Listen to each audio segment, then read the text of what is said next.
Je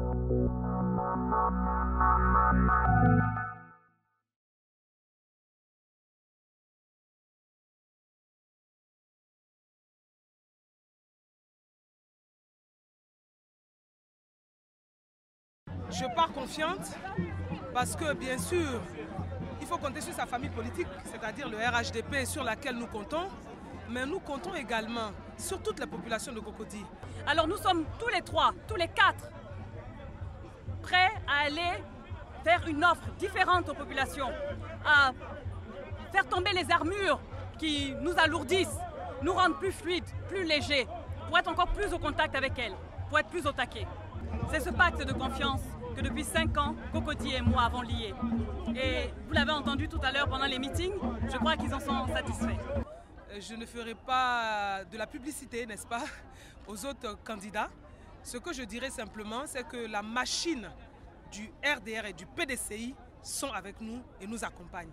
Et ce sont des machines de guerre, ce sont des machines de bataille. Alors, quand vous parliez de l'autre candidate d'en face, je pensais plutôt peut-être à Madame Simi ou à Madame Moulet, parce qu'il y a quand même plusieurs candidates en face. Donc je ne fais pas de fixation sur une en particulier. Je pense qu'elles se valent toutes. C'est normal que les femmes aspirent à être des leaders politiques, aspirent à impacter à des niveaux décisionnels. C'est tout à fait normal. J'encourage d'ailleurs de plus en plus de femmes à se présenter et à oser. Et nous croyons en notre victoire. Nous croyons qu'avec une forte mobilisation, avec cette campagne de proximité que nous avons évidemment menée pendant tous ces longs mois, parce que nous n'avons pas attendu le début de la campagne pour mener la nôtre, nous l'avons commencé bien avant.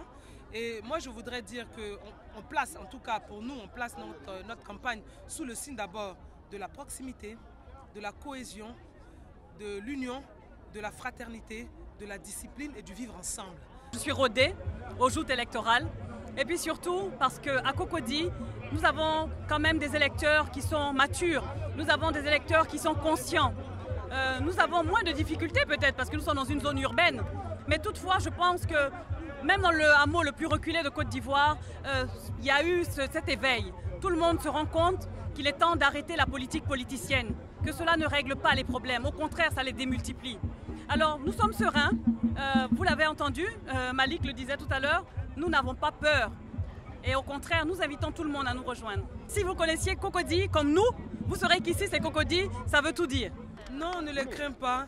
Et quand vous dites des personnes qui sont donc de Cocody, nous sommes aussi de Cocody. Oui. Moi j'ai passé toute mon enfance à Cocody. J'y ai fait mes études, d'abord le collège et ensuite j'ai commencé mon lycée à Cocody. Et ensuite, je suis allée donc à l'étranger pour poursuivre mes études.